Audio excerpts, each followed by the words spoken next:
ബംഗ്ലാദേശ് വ്യോമാതിർത്തി ഉപയോഗിക്കുന്നതിന് Indian airline കമ്പനിയായ spice ജെറ്റിന് വിലക്ക്. മുടങ്ങിക്കിടക്കുന്ന കുടിശ്ശികകൾ തിരിച്ചടയ്ക്കുന്നതിൽ എയർലൈൻ വീഴ്ച വരുത്തിയതിന് നടപടി. ബംഗ്ലാദേശ് വ്യോമാതിർത്തി ഉപയോഗിക്കാൻ കഴിയാത്തതിനാൽ കൊൽക്കത്തയിൽ നിന്നും ഗുവാഹട്ടിയിലേക്കുള്ള വിമാനങ്ങൾക്ക് സ്പൈസ് ജെറ്റിൽ കൂടുതൽ സമയമേറിയ വഴി തിരഞ്ഞെടുക്കേണ്ടി വന്നിരിക്കുകയാണ്. വിഷയത്തിൽ ബന്ധപ്പെട്ട അധികൃതരുമായി സംസാരിച്ചു വരികയാണെന്നും പെട്ടെന്ന് തന്നെ പ്രശ്നങ്ങൾ തീർക്കുമെന്നും സ്പൈസ് ജെറ്റ് പ്രതികരിച്ചിട്ടുണ്ട്. ഇതൊരു സാധാരണ ഇൻഡസ്ട്രി പ്രശ്നമാണ്. വേഗത്തിലുള്ള പരിഹാരത്തിനായി ഞങ്ങൾ ക്രിയാത്മകമായി പ്രവർത്തിക്കുകയാണ്.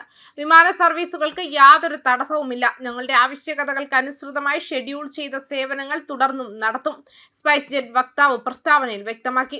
അതേസമയം കുടിശ്ശികയുടെ കൃത്യമായ വിവരങ്ങൾ ഇതുവരെ ലഭ്യമല്ല. വിമാന ട്രാക്ക് ഡേറ്റ അനുസരിച്ച് കൊൽക്കത്തയിൽ നിന്നും ഗുവാഹട്ടിയിലേക്കും ഇംഫാലിലേക്കുമുള്ള സ്പൈസ് ജെറ്റ് വിമാനങ്ങൾ ബംഗ്ലാദേശ് വ്യോമാതിർത്തി ഉപയോഗിക്കുന്നില്ല.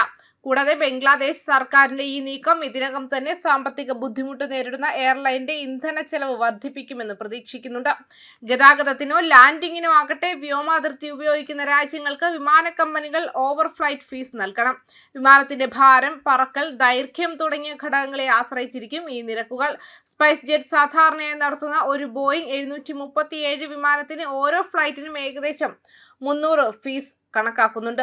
6 മാസത്തിലേറെയായി എയർലൈൻ പേയ്മെന്റുകൾ നൽകുന്നതിൽ വീഴ്ച വരുത്തിയതിനെ തുടർന്ന് Bangladesh civil aviation authority over flight അനുമതികൾ താൽക്കാലികമായി നിർത്തിവെച്ചു. വൈകിയ കുടിശ്ശികയ്ക്ക് പലിശയും റെഗുലേറ്റർ തേടുന്നുണ്ടെന്നും റിപ്പോർട്ടുണ്ട്. ബംഗ്ലാദേശ് അധികൃതരുമായി ഈ വിഷയത്തിൽ എയർലൈൻ ഇടപഴകുന്നുണ്ടെന്ന ചോദ്യങ്ങൾക്ക് മറുപടിയായി സ്പൈസ് ജെറ്റ് വക്താവ് പറഞ്ഞു. ഇവ പതിവ് വ്യവസായ പ്രശ്നങ്ങളാണ്. നേരത്തെയുള്ള പരിഹാരത്തിനായി ഞങ്ങൾ ക്രിയാത്മകമായി പ്രവർത്തിക്കുന്നുവെന്നും വക്താവ് പറഞ്ഞു. ഞങ്ങളുടെ വിമാന പ്രവർത്തനങ്ങളെ ബാധിച്ചിട്ടില്ല. കൂടാതെ റെഗുലേറ്ററി ആവശ്യകതകൾക്ക് അനുസൃതമായി ഞങ്ങൾ ഷെഡ്യൂൾ ചെയ്ത സേവനങ്ങൾ പ്രവർത്തിപ്പിക്കുന്നത് തുടരുന്നു.